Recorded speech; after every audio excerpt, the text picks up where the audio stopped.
This is just an excerpt from a full episode.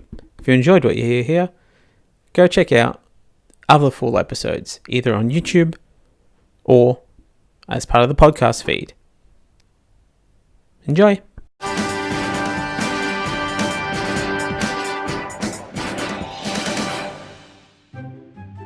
New year, new government news now. Minister for Government Services and the only minister I would genuinely believe is a lizard in a man suit, Stuart Robert, has revealed a second beta of Mygov's replacement should be rolled out by the end of 2020. Because the government's feeling all in a rut and wants to shake things up before the new year. New year, new LMP. Woo! This new Mygov will include the integration of a digital identity service. So if you are unsure, here is an extremely reassuring ad that they put together. It's like having 100 points of ID on your phone. You can use Mygov ID when you want and where you want. So presumably, this doesn't take into account my desire to never use it and never use it not anywhere. So what else have you got to say? To protect your identity and stop fraud, the app uses the security features in your device, like your fingerprint or face recognition. Now, come on guys, you cannot fool me by using the old, oh well, you're already using these features, what's the difference? Two things, I don't use these features, not out of mistrust. I've just rigged up my old Nokia 3310 to be compatible with digital networks. Nothing can stop the 3310. But also, as untrustworthy as tech companies are, they are infinitely more trustworthy than this team photo. Look at them. This is a photo that can best be described as the entire collection who still think saying the Facebooks is hilarious. So what else should we be worried about? Firstly, download the Mygov ID app. Alright, let me stop you there. The last app that you created, the COVID Safe app, was instrumental in finding all of 20 of these COVID cases. And as we all know, we were very lucky here in Australia to only have 20 cases. Oh, hang on, what's that? I'm just receiving word that we had much more than that. Oh, wow, sorry. I'm sorry, I didn't hear about them. How many did we have? 28,000.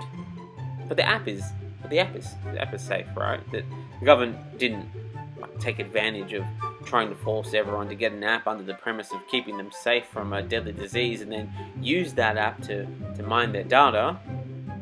They wouldn't do that to us. What's that? The Australian government's Inspector General for the Intelligence Community, which oversees the government's spy and eavesdropping agencies, would never say that the app data was scooped up in the course of lawful collection of other data, or would he attempt to reassure us by explaining that incidental collection is a common term used by spies to describe the data that was not deliberately targeted, but collected as part of a wider collection effort. Because this kind of collection isn't at all accidental, but rather a consequence of when spy agencies tap into the fiber optic cables which carry an enormous fire hose of data, out of control, unable to be separated from the rest, because as we all know... And again, the internet is not something that you just dump something on. It's not a big truck. It's a series of tubes. Tubes with information being forced through them. Tubes full of angry rhetoric and your personal information. Robert said this year, Mygov has played a crucial role by enabling Australians to have a common enemy to distract them from the endlessness of battling their own reflection in intense games of solitaire, because they'll be sitting around waiting for Mygov to come back online after crashing. So what else do we do with this app? Let's get back into it. Secondly, prove who you are with your email address and identity documents, such as your Australian driver's licence, passport or Medicare card. So in order for me to avoid having to use 100 points of ID, all I have to do is upload 100 points of ID to your app, where it will be totally safe from being swept up by enforcement agents or given away by an MP because he thought he was totally allowed to do it, or getting sold on the black market.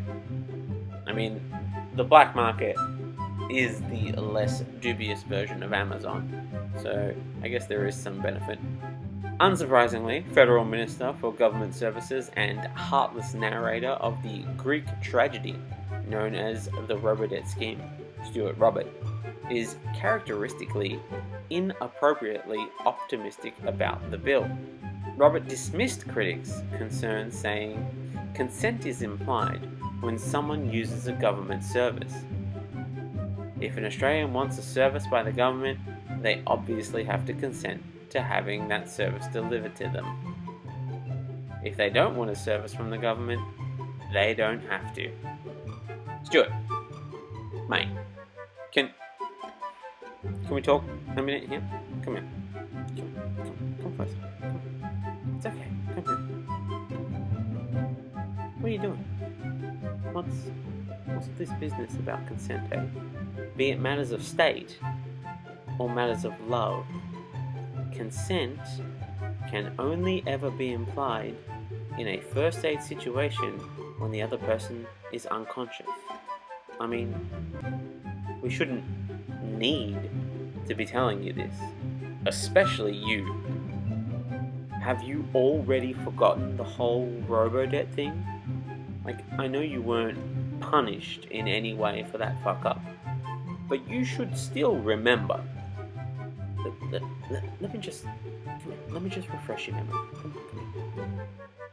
People engaged with a government service who did not consent to having their money illegally seized.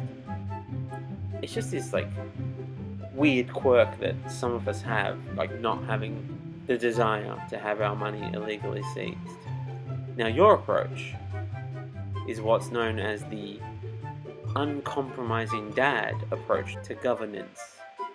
Well, mister, by breathing oxygen in my house, you've consented to me being able to sell your stuff without consulting you. Or you can choose not to breathe while living under my roof. The choice is yours, buddy. I imagine that's how he sounds. After its massive payout of $1.2 billion due to illegal seizure of monies from poor people, the government has set out to strike back, like the Empire in the best Star Wars, which also happened to end with the good guys being mostly defeated. And if we're gonna do this analogy, probably Lydia Thorpe would be frozen in carbonite. Probably. So we're heading to 2021. Memories of consequences of Robodebt system fading in the minds of our ministers like a bad cheese dream. Sure, it was scary, but there was no long-term consequences, and then they ramp up to introduce tough new targets for Centrelink debt collectors. The way that the guys who run Jurassic Park never really seemed to get the whole containing the dinosaurs and continuing to keep them under control thing, but people still kept showing up to the park. I mean, I suppose by showing up to the park, despite that whole incident in San Francisco, they're just consenting to being eaten by dinosaurs. It's just a consequence of engaging with the system. Documents reveal a panel of new collection agencies must continuously compete to beat rigorous financial targets for recovering money from customers, either winning more work or facing penalties. Which is nice to see that somebody other than job seeker recipients will face penalties. The Australian Unemployed Workers Union spokeswoman, Kristen O'Connell, said she was surprised the department was going to outsource the work. As the government's own documents acknowledge, this outsourcing model means debt collectors have incentives that can result in unintended and perverse behaviour to meet targets and trigger fees. Elsie Klein, who's a senior lecturer in public policy at Australian National University, who has done extensive research on robo-debt and other government collection programs, said there's an almost encouragement that you're seeing there around performance and going after people.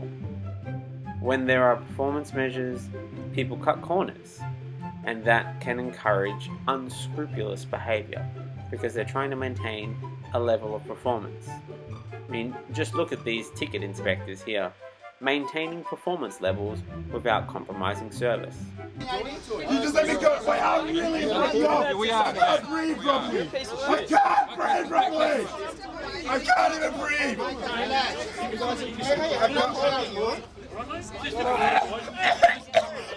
You stop moving. Let me breathe. You're too close. I can't breathe. Such an inspiration for us all. One thing though that welfare recipients can take on board as a reassuring step in these new debt collection agencies is that they will be working hard to maintain their workloads, and whether or not these new external debt collectors break the law will not be weighed in as a factor in winning contracts, as they do not have to obey. And why should they? If they're gonna make it in the cutthroat world of scraping back support systems from the working class, they need to be able to do whatever it takes to ensure that they get their man. How can they compete with all the other entities that are trying to rip off the poor and get unfettered power and control? Let's look at some of their main competitors. In the blue corner, the first and oldest system of systemic oppression of anyone without money. It's your friend, and mine at least, according to what I was told as a child, with countless deaths swept under the administrative rug and a healthy propping up by alt-right infiltration and fearful suburban families. Don't be fooled by the guns that they got. They're still Jono from the block. It's the police. And in the red corner, pretending to be your salvation while cutting back on contracted positions and lobbying to pay you less and less by the law, and straight up offering you a wage below a living wage, and then threatening you with the possibility of starvation and homelessness if you try to better your situation, underpaying you while never paying any taxes, injuring millions worldwide, and expecting you to show up to work the next day.